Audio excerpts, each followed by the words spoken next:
Kamusta mga kabayan? At ang topic natin ngayon ay sino ba talaga nag-utos para sumakay si Duterte do sa eroplano? Sino ba talaga nag-utos niya na? Ako na lang ang pasakayin nyo. So, ang topic natin ngayon ay ang mga utos-utos na yan. Sinong nasa likod nung pagpapasakay ni Duterte sa eroplano? Sino nag-utos? Kasi topic na yun ng isang linggo pa eh. Hindi nila malaman kung sino nag-utos. Kanino papatak yung responsibilidad ng pagpapasakay ng eroplano kay Duterte? Kanino nga yun? Kaninong sabihin natin na side yun? O kaninong parte yun? Sino nag-utos doon? Sige Duterte, sumakay ka na sa eroplano. Sino nagsabi ng ganun kay Duterte? Ito mga kaibigan itong isang video na to, itong unang video na to, nung isang linggo pa to. Ngayon si Bato de la Rosa, dito sa kanya, hinahanap na niya kung sino yung nag-uutos. Kung sino yung nag-utos, kung sino yung nag-order, kung sino yung nag-instruct, kung sino yung nag-command para pasakayin si Duterte sa eroplano. Panoorin natin tong video mga kaibigan at ipapaliwanag natin kung bakit mali yung unawa ni Amy at ni Senator Bato mga kaibigan. Yun. We were deputized. Ang tanong ng taong bayan, sino nag-utos? Sino nag-deputize? Ayun. Mga kaibigan dalawa yung binanggit ni Senator Amy. Sino ang nag-utos? Sino ang nag-deputize? Ulitin natin. Yun. We were deputized. We were deputized. Ang tanong ng taong bayan, sino nag-utos? Sino nag-deputize? Yan. Sino nag-utos? Sino ang nag-deputize? Yan napakalino mga kaibigan Panoorin ulit natin. Tuloy-tuloy. Ang tanong. Nobody can make, Madam Chair, nobody can make an utos. Kay Bato de la Rosa naman, utos.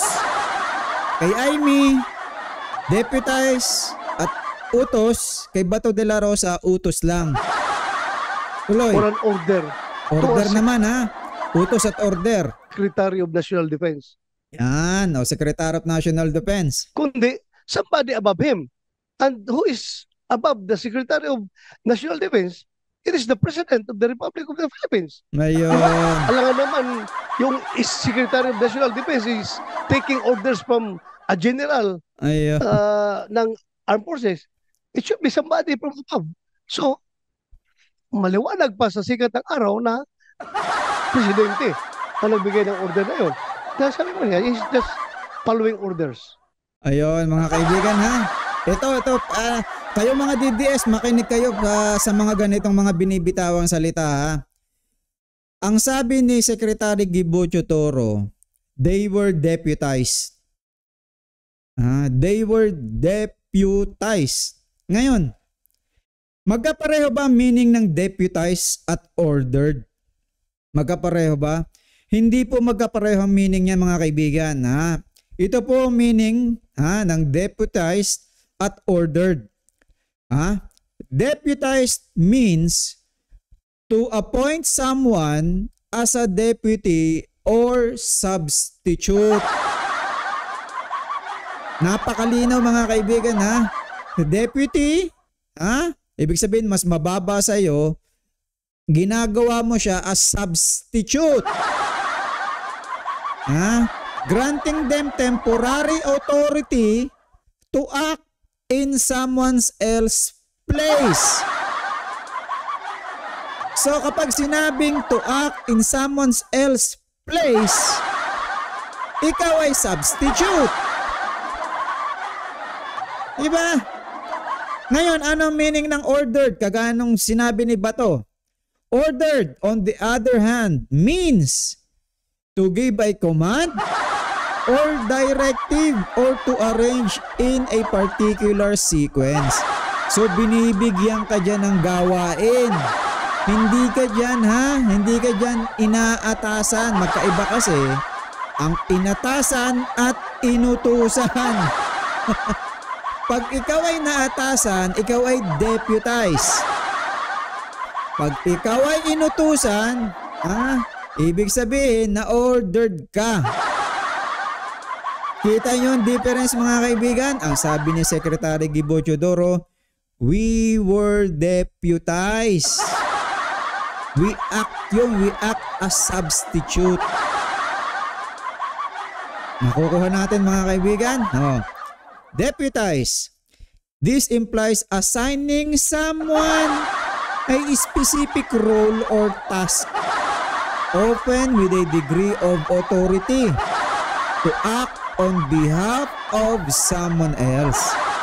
It can be used in various contexts, like a sheriff deputizing a citizen or a manager deputizing an employee to organize a meeting.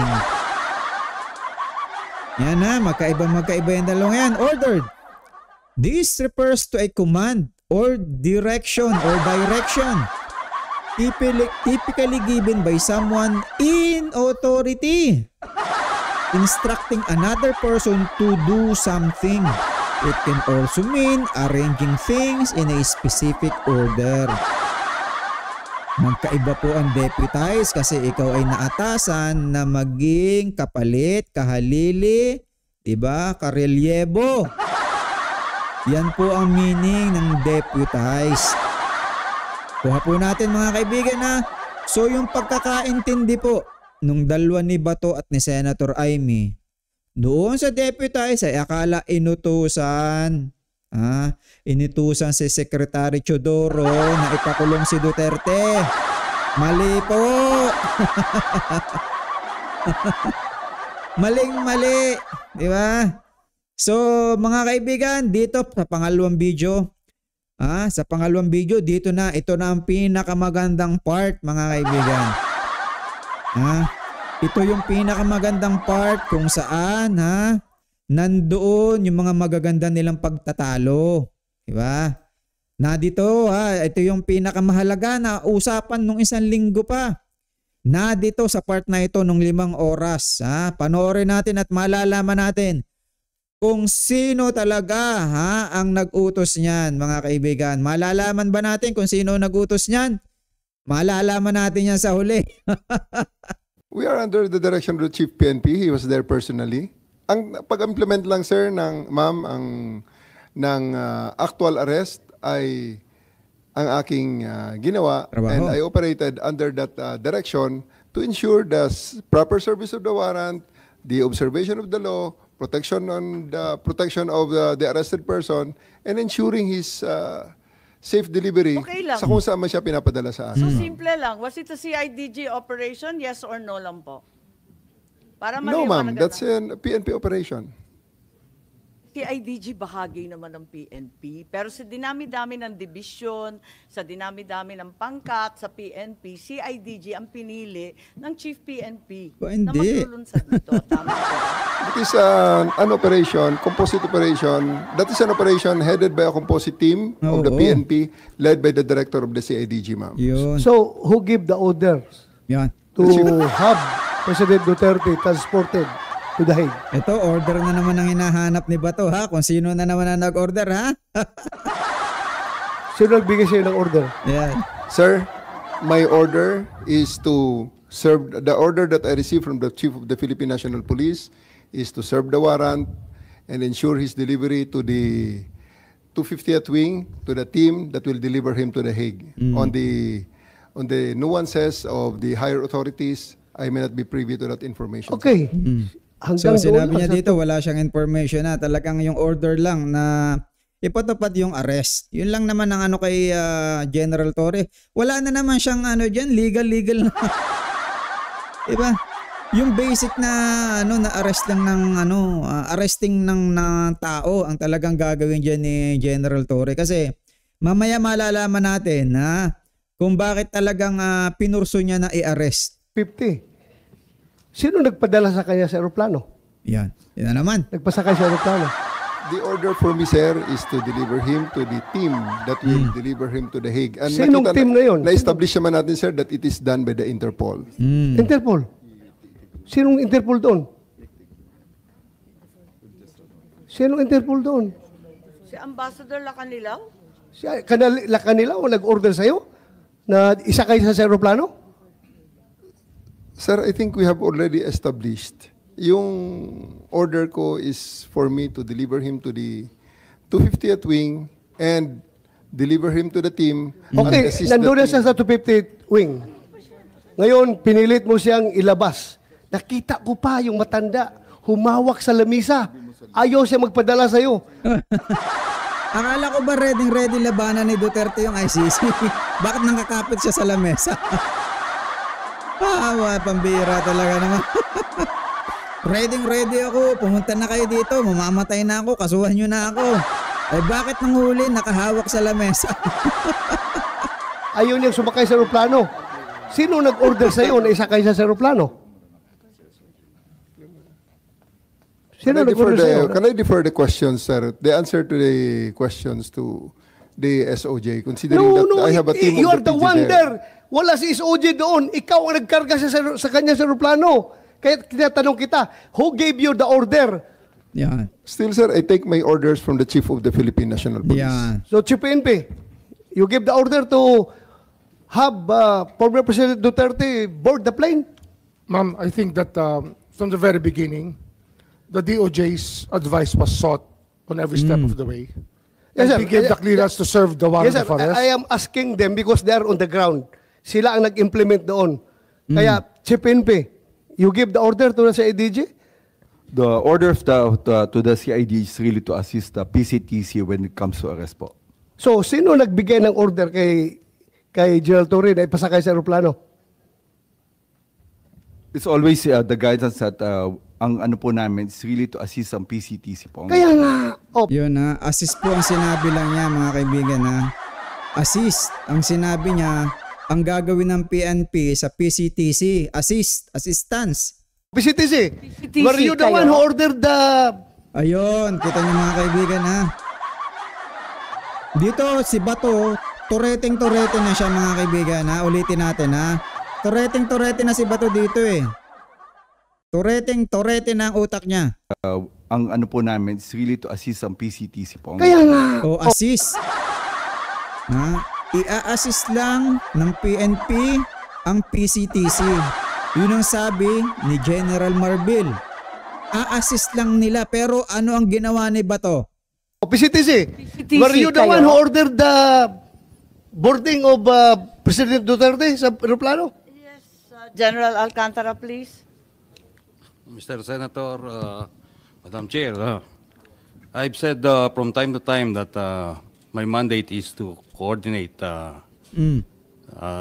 our law enforcement agencies to comply with the requirement of the Interpol. Correct. And I believe you, sir. Coordination ka lang. Nag-coordination ka lang. Pero sinabi ni General Marbil that na is ikaw daw the- nag-order sa That kanya. is the limit of Wala. Walang sinasabi si General Marbil na yung PCTC si General Alcantara ang nag-order sa kanya. Ang sinabi ni General Marbil, mag-a-assist kami. Talagang sinungaling itong si Bato mga kaibigan ha. my power. Yeah. That's the But limit. according to General Marbil, ikaw daw nag-order sa kanya. Walang sinabi si General Marbil eh. Ulitin natin ha. Tingnan nyo ha. Tingnan nyo. Sinungaling talaga tong si Bato eh. Ang ano po namin is really to assist ang PCTC po. Kaya nga, Assist sa PCTC. Ha? I-assist lang nila ang PCTC. Wala siyang binibigay na order. Assistance ang ibibigay niya sa PCTC. Si Bato nagpipilit na inorderan daw. Nag-orderan yung dalawa. Kaya ngayon ha, ginagawa niya magulo. Marbil, sinabi mo, General Alcantara, inutusan mo ha, inutusan mo. Then sasabihin ng PCTC, si General Alcantara naman, hindi, ang nag-order naman sa akin yan ay si Marbil. Ay nako, pinagugulo po ni Bato mga kaibigan na pinagbabatuhan niya ngayon ng sisi na wala naman dapat na magkaroon ng sisihan. sa aeroplano. General Alcantara, please. Mr. Senator, Madam Chair, I've said from time to time that my mandate is to coordinate Coordinate. Oh. our law enforcement agencies to comply with requirement of the Interpol. Correct. I believe you, sir. Coordination ka lang. Coordination ka lang. Pero sinabi ni General Marvel that na is ikaw daw the- nag-order sa that kanya. is- Kita nyo mga kaibigan, nakita nyo kasi kasinungalingan nitong si Bato. Kitang-kita nyo lantaran na siya ay rinding-rindi. Toreting-torete. Ha? Talagang ang utak natutuyo na. Kung sinong nag-utos. Hinahanap niya kung sino nag-utos. Hindi niya maintindihan yung sitwasyon. Diba? Pinagbabangga niya. Ha? Pinagbabangga niya. Yung dalawa namang maayos ang pagpapaliwanag. Diba? Coordination, ang sabi ng PCTC, i-a-assist ngayon ng PNP. Hindi naman kasi pwedeng transnational crime kasi ang PCTC. So hindi yan pwedeng basta pumasok na lang dito mangkalaboso ng kung sino. Dadaan muna sila sa PNP. Kaya ang PNP assistance ang gagawin sa kanila. The limit of my power. Yeah, but according to General Marvel, ikaw daw nag-order sa And kanila that is- na isakay sa aeroplano si And that Pangulong is the Duterte. limit also of my authority. That's my mandate. To My have mandate him. is to coordinate, Coordinate. disseminate. So, for the record, hindi ka nagbigay ng order kay General Marvel na isakay siya sa aeroplano? Hindi. For the record. For the record, I am not the authority to order the arrest, to order the So just boarding of the plane. categorically, did you or did you not give the order to General Marvel? No. No. Wala pang napapalutang si Bato, pamula pa nung isang linggo kung sino ang nag-order ha. Wala pa, hanggang ngayon wala pa. So General Marvel, are you lying?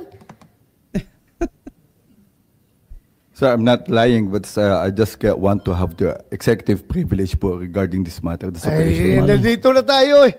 Executive privilege ka. Pinipilit niya kasi mga kaibigan paaminin nga. Pinipilit niyang paaminin na kung ano yung hindi naman talaga ginawa. Pipilitin niyang hindi. Ito yung ginawa niyo eh. Inorderan niyo, kayo yung nag-order. Diyan. Bakit naging executive privilege? Kanina bigla? sinabi mo, PCTC ang nagbigay ng order. Ayun, nakita mo. Kanina sinabi mo, PCTC nagbigay ng... Walang sinabi si General Marbil na nagbigay ng utos ang PCTC. Ang sabi niya, mag-a-assist kami. Ang labo mga kaibigan, di ba? Talagang mga sinungaling itong mga kampo ng Duterte na to. Manang-mana kay Duterte sa kasinungalingan. Ayun, executive privilege ka. Kung sino-sino na tinuro mo. That's biglang why we didn't want to executive attend the last privilege. hearing because this is what we were expecting, ma'am. We didn't want to be bullied into a position. No, we're not. Yeah, totoo naman talaga. Binubuli nung dalawa. Dapat na talagang wala silang mahitang sagot. Dahil nga tugma naman ang sinasabi ng mga naimbitahang tao. Tugma-tugma. Talaga namang yun lang naman talaga ang kanilang trabaho. Yun yung kanilang posisyon. Yun yung kanilang dapat gawin. Walang nagbabanggaan sa kanila. Ang hinahanap nga lang talaga ni Bato, sino nagutos. Ngayon, malalaman natin, kung sino talaga nagutos, Tingnan natin kung malalaman natin. Bullying you, sir. Nobody's bullying. We're not I bullying think you, that sir. We're not bullying you, sir. you're trying to make people admit something that they will Yes. not admit.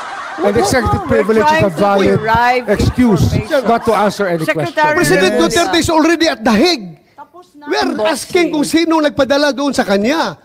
Utos pa rin talaga. Hinahanap ni Bato, yung mastermind. Kung sino nag-utos. Malalaman ba? Malalaman? Tingnan nga natin. Sino Yun ang nag-order? tanong We're natin. trying to understand every step of As the I said way. earlier, everything was cleared with the DOJ. Yan. Inilird ng DOJ lahat ng ginawa ng mga mabababa sa kanilang posisyon. Inilird. Ibig sabihin talagang binigyan nila ng hudyat. Okay lang yang gawin. Okay lang yang gawin. But, hindi pa rin po aaminin ni Secretary Remulla na sa kanya galing yung order. We're not bullying you, sir. We want the truth. That's why if we So, try to make a person admit something that should not be admitted, it means that there is something more to it, which is the clearance given by the DOJ was probably the most important part of it, to serve the warrant of arrest and to surrender the person under the law. I'm sorry, Secretary Remulla. I recall that General Torre, nagbigay siya ng interview na sinabi niya, bigyan lang ako ng eroplano. Ako nang bahala dyan. Tama po ba? Yung nabasa ko, na sinabi niyo, ako nang bahala, basta bigyan ako ng eroplano. Ito si General Torre ang talagang pinagdidiinan nila dito. Pinipin nila dito si General Torre. Nabasa po namin sa media, fake news po ba yun o hindi? Kasi kailangan niyo po talaga siyang ilipad sa dahil. General Torre. Please panoorin ninyo, nandyan, arrest him, bring him to the Hague, yun lang. Pakita lang. So paano General po binabasa Torre. inyo ni PNP Chief Marbil na how did he say that to you? Na no matter what, we need to fly the former president to the Hague and we need to implement the ICC arrest warrant? Arrest him and bring him to the Hague. Yun na. Simple as that. Arrest him and bring him to the Hague. Sagot ko lang, sir, bigyan mo ko aeroplano. O di ayos. And then the rest, you planned everything. Matagal na yun eh. Ang plano na yan, matagal na yan. Hindi yan spur of the moment eh. Matagal na yan. And nagkataon lang na talagang yun, the opportunity arose. Yun na. Yung kay General Torre na yon, may konting joke yun mga kaibigan. Diba? May konting joke yun na at the same time merong katotohanan. Diba? Itetek natin yun as joke na nakabase sa kanyang expectation doon sa kay Duterte. Pero pag si Duterte nagjo-joke ng mga patayan, tawanan kayo. Galak na galak kayo. Diba? Nagjo-joke siya ng rape, nagjo-joke siya ng nagamit ng droga, tuwan-tuwa kayo. Nasamantalang ang pinaka-tema nung kanyang gobyerno ay patayin ng durugista pero nagjo-joke siya sa droga. Tuloy. So Secretary Remulla, nagpa-interview na si General Torre. We're not bullying him. He voluntarily gave this interview. And like many of our countrymen, napanood namin. Sinabi niya na siya talaga. Paano ba yun? Sino nag-utos sa kanya? Ano nga yan, ma'am? Sabi ko nga, clear namin lahat yan. Yeah. Kasi they were asking me the legalities. Even if I was abroad. Wala pang nalabas mga kaibigan kung sino nag-utos malalaman natin yan. Even if I was abroad, my advice was being sought. And I gave them the advice. That, Advice. Kayo number ang one, nag-utos? serve the warrant of arrest. And number two, surrender. Ulitin natin merong si Senator Aimee. Merong isiningit. Even if I was abroad, my advice was being sought. And I gave them the advice. That, So kayo number ang one, nag-utos? Kayo ang nagutos. Gusto talaga nila malaman kung sino nagutos eh. 'Di ba? Nung isang linggo pa yan.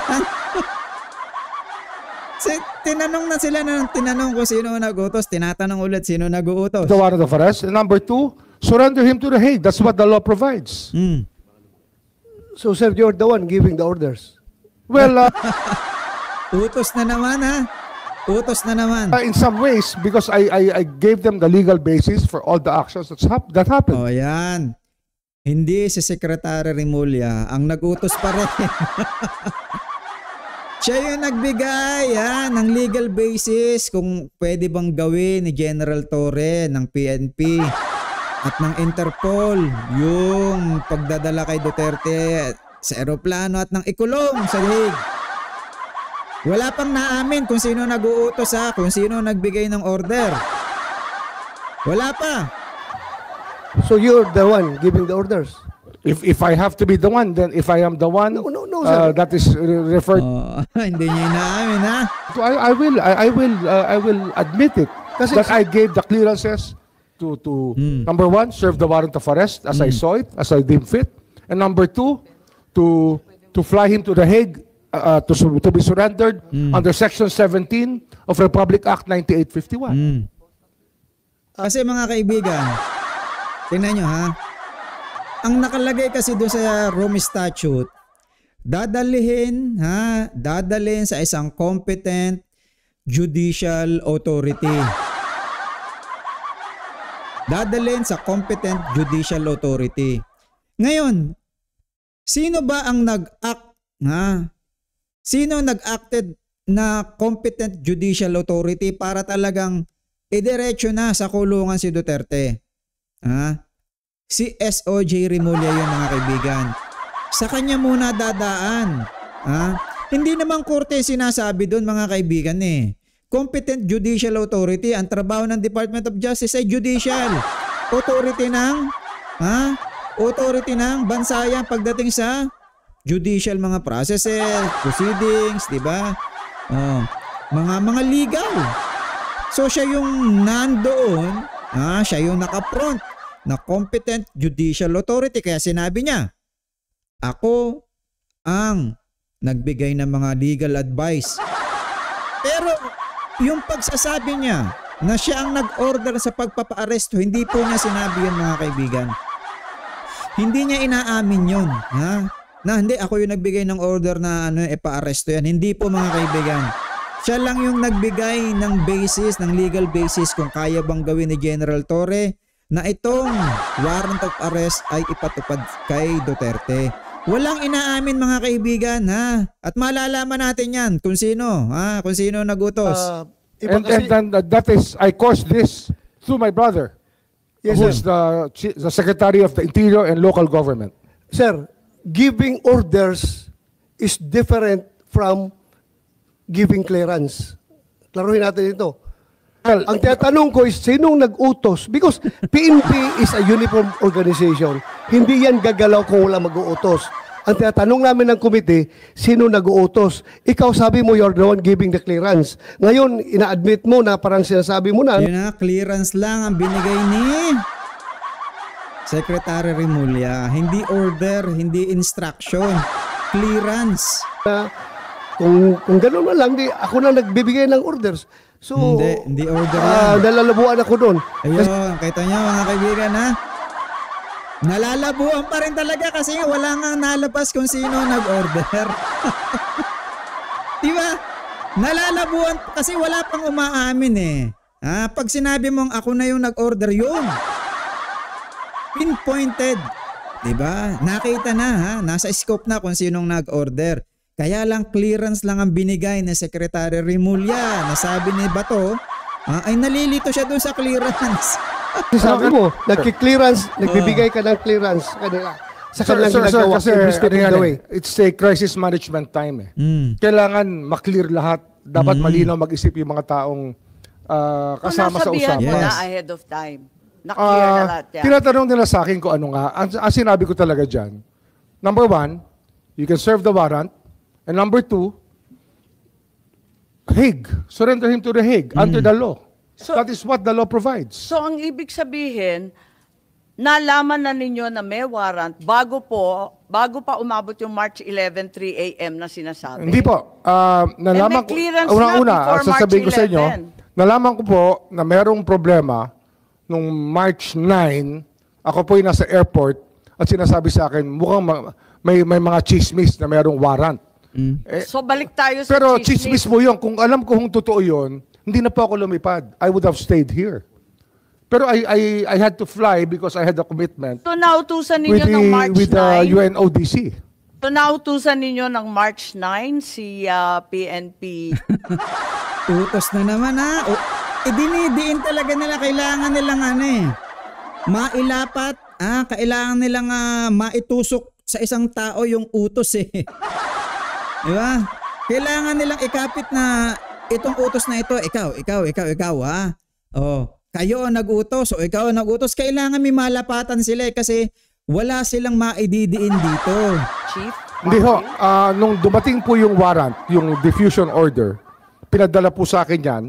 Siyempre, ang technology naman, nasa Vienna po ako, kahit iba yung oras. Nung nakita ko po yung diffusion order, sabi ko, that's valid. You can serve it. Tsaka may warrant na kasama kasi yun May warrant po kasama na pinadala sa akin Sabi ko, it's a valid warrant. Akala ko yung diffusion hindi warrant. Bakit hindi ba? May kasama kong warrant yun. It had an accompanying warrant which was given to me. And that warrant which was the one that was served to the former president. Tahimik sila mga may dumaang anghel bigla. Di ba? Nung nalaman nila talaga may warrant at nakabase naman talaga, may basehan naman talaga ang pagkaka-aresto kay Duterte. Balikan muna natin ang CIDG. Ano? Yeah, balik na naman kay Torre. Dinadaan kasi nila si Torre to sa legal eh. Di ba? Kasi sinabi nga dito sa interview na pinanood natin na alam na ninyo na meron kayong papel sa pag-aaresto. Masasabi ba ninyo na well-planned itong arrest? Kasi it was planned weeks in advance? Malisyoso yung tanong, well-planned. Ibig sabihin talagang merong balak. May balak talagang ipakulong. Intentional talaga yung pagpapakulong. Yun yung gusto nilang palabasin dito. May nakita tayo dito na naabutan na ninyo, matagal ng plano yan. Pwede ba nating paliwanag itong statement po ninyo, anticipation? Kasi yan ang actually pagdating ko, may plano na. Anticipation ng warrant. Sabi ninyo pagdating nyo. So dumating kayo mga bandang September, meron na yan. Ma'am, maraming salamat talaga sa tanong na yan. For me to clarify that statement na natitwist na sa social media. That interview is made from the context of the chief of the CIDG. Isang part lamang ng PNP, maliit lang akong parte ng PNP, na may sariling mandato. Kaya tumatakbo sa akin, ma'am, yung crisis, palaging tumatakbo dyan bilang operations officer, bilang commander, yung 4Ps of contingency planning.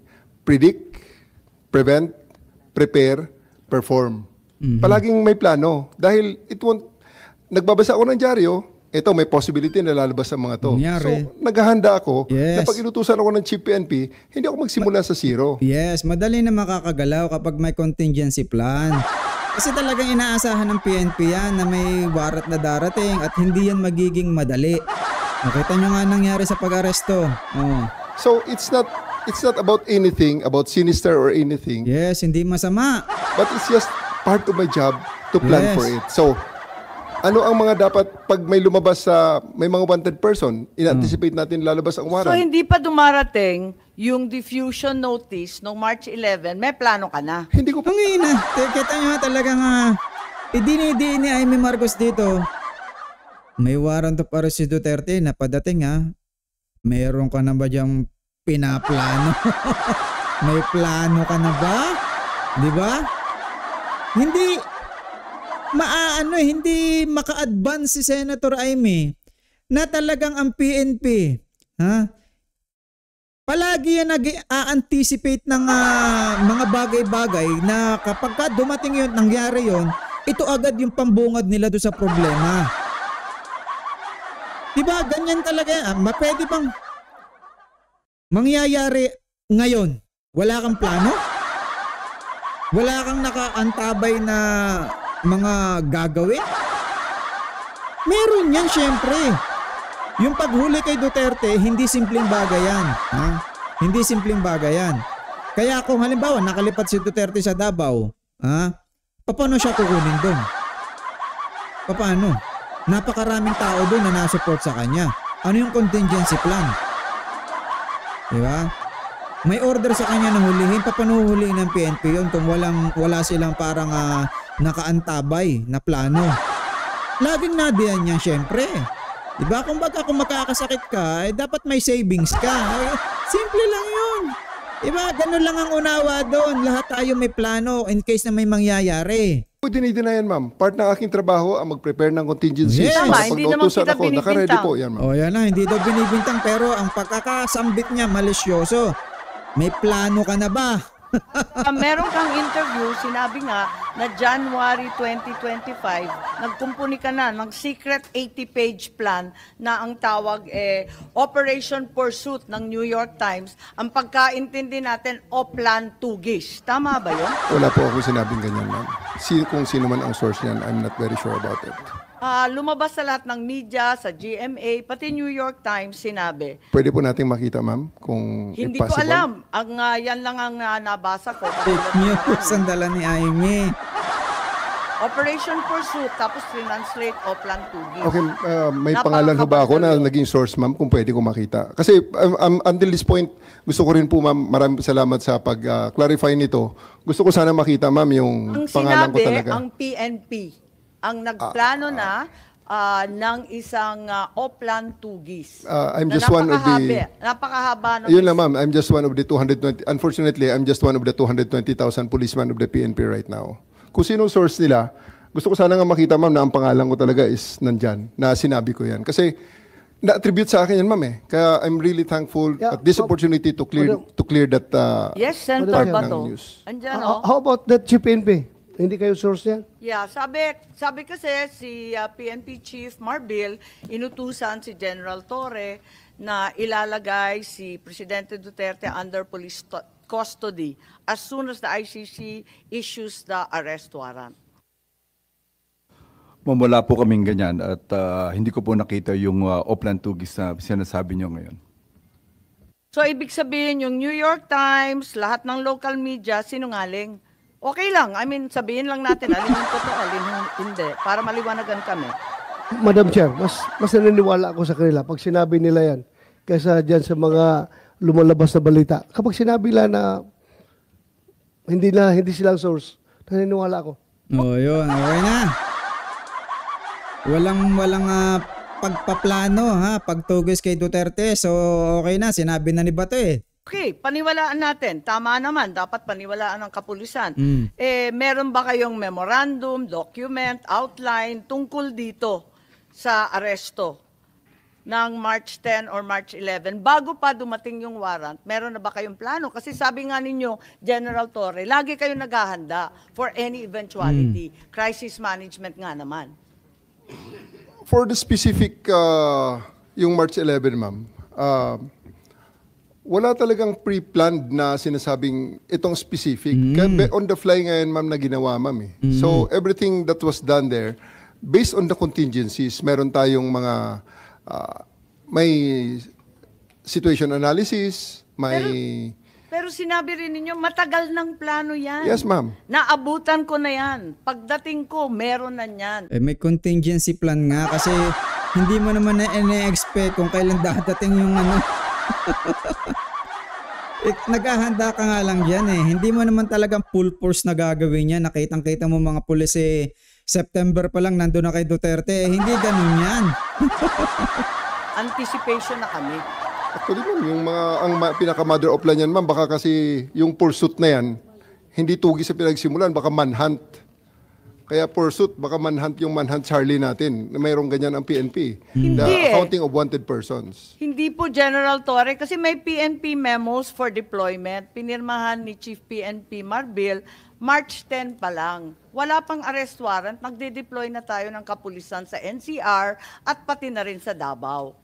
Diba? May memo tayo, pinakita natin nung first hearing. Yes, Chief Marbil, please. Ma'am, that's a regular deployment po yung pinapadala po natin. Yun po yung ano natin. Ito mga kaibigan,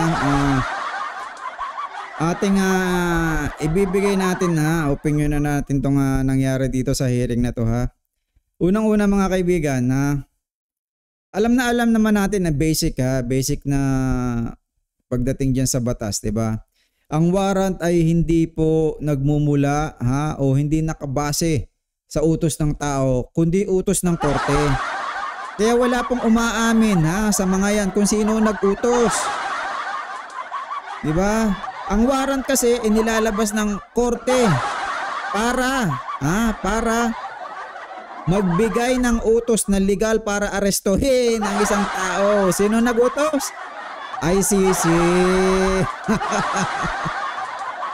Walang umamin sa mga inimbitahang ito. 'Di ba? Talagang hindi nila aminin niya, malay ba ni Torre kung utusan niya siya manggagaling sa kanya magagaling ang utos. 'Di ba? Isip-isip naman ng konti, walang aamin sa mga 'yan na sa kanila galing ang utos sapagkat ang utos ay nagmumula saan? Sa korte. Diba? Grabe naman. Kapag may warrant automatic na obligasyon ng law enforcement na ipatupad ito, arestuhin si Duterte. Diba? Hindi kailangan ng utos mula sa opisina, mula sa kung kaninong senador, leader, para kumilos yung pulis. Ang utos mismo ay galing sa korte. Diba?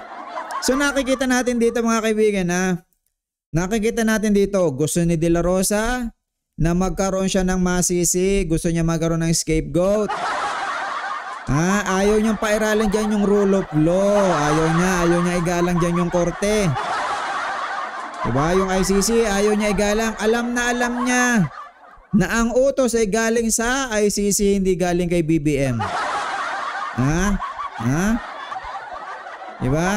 Yung pagpapatupad ng warrant, trabaho yun ni Torre.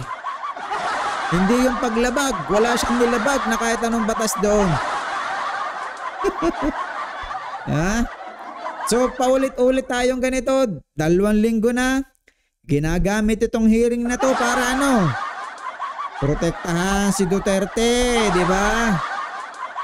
Ayaw nilang alamin yung katotohanan, di ba? Laging ang tono ni De La Rosa, parang pilit niyang ipinakikita na biktima si Duterte, na may sekretong nag-uutos. Diba? Yan ang pinakikita niya. Kinakawawa si Duterte. Ayaw niyong pag-usapan, Ayaw niyong pag-usapan yung sobrang daming biktima nung inyong ginawang tokhang. Diba? So ayan mga kaibigan, talagang dapat isipin natin. Yung pagsakay ni Duterte sa eroplano, part lang yon ng logistics kung paano siya hulihin. Diba? Wala dong conspiracy theory. Diba? Hindi yan, hindi masama kung may mga, kasi sino yun na yung hindi masama na ang isang opisyal ay makakasama doon. Hindi masama yun. Kasi na-deputize yun. Nabigyan ng katungkulan. Diba? So mga kaibigan, itong Senado, hanggat nadiyan yung mga yan. Yan, si Aimee, yan si Bato, si Robin Padilla, yan si Cayetano. Pilit niyang iimbestigahan, mga investigador yan ng legal warrant execution. Asasamain nila yung pag-execute ng warrant kay Duterte. Ganyan po ang trabaho ng mga yan. Laging nilang sasabihin nila yung warrant of arrest na yan, hindi yan legal, hindi maayos, hindi ayon sa korte. Diba? Yan lang nakikita natin dyan mga kaibigan, diba? Palalabasin nila yung warrant na yan is parang secret mission na arestuhin si Duterte. Gusto niyang palabasin na parang mayroong underground group. May underground mission na nangyari kay Duterte noong paghuli. Pero may open warrant naman mga kaibigan at talagang may karapatan ng otoridad na hulihin si Duterte. Diba? So, alam na alam yan Bato de la Rosa. Huwag tayong maniniwala na hindi niya alam yan. Nagpapanggap lang siyang ignorante dyan kasi drama ang ginagawa niya sa Senado. Diba? Ang daling hulihin ng kanilang mga kaibigan. Mga kababayan, ang daling hulihin ng kanilang script. Diba? Gusto nilang palabasin na mayroong abuse of power. Inabuso ng DOJ, inabuso ng PNP, inabuso ng Interpol, inabuso ni BBM. Paulit-ulit nilang sasabihin yan. Yung korte ay hindi naglabas dito ng warrant of arrest. Diba? Yan lagi ang sasabihin nila. Iibahin ni Bato yung focus. Hindi yan tututok sa issue ni Duterte. Ang tinututukan niya, nakakaawa si Tatay Digong. Diba? Nakakaawa. Sasabihin niya, Ano ang kaso ni Tatay Digong? Nasaan siya ngayon? Yeah. So, ganyan mga kaibigan na ang ginagawa nitong talaga si De La Rosa, gusto niyang iitanim. Gusto niyang itanim sa isip ng publiko na may nangyaring katiwalian. Kahit wala siyang maipakitang ebidensya hanggang ngayon, 2 linggo na. 2 linggo na wala pa siyang mapakitang ebidensya na may katiwalian, na may illegality. Gusto lang niyang ipasok sa isip ninyong mga DDS, na merong ginagawang panliling lang ang gobyernong ito. Wala po. Diba? Pinipilit niyang maghanap ng kung sino yung nagutos. Politikal yan. Paninirang politikal.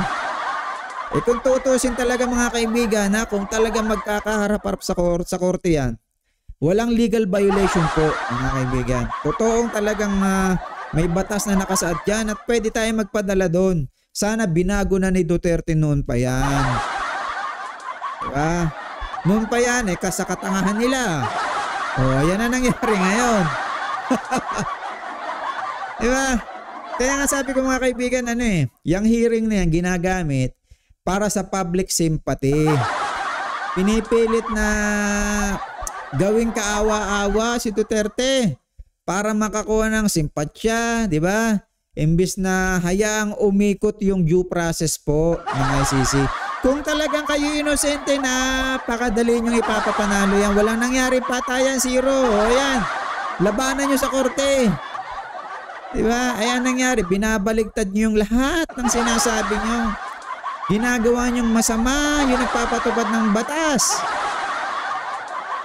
Nakakabahala yan yung si Bato pag yan naging senador ulit mga kaibigan. Kasi mambabaligtad yan mambabaligtad yan ng unawa. Magaling din niyang magpaikot. Diba? Tagapagtanggol ng kanyang kaalyadong si Duterte, hindi nagsisilbi sa taong bayan. Diba? Sasabihin kalokohan ng pag-iimbestiga, hindi. Legal na proseso yan para makita talaga kung si Duterte ay ginipit, o may kasalanan talaga. Ganyan ang justice system Ano pang irereklamo? Wala. Diba? Wala ka nang dapat ireklamo. Labanan mo yan sa korte.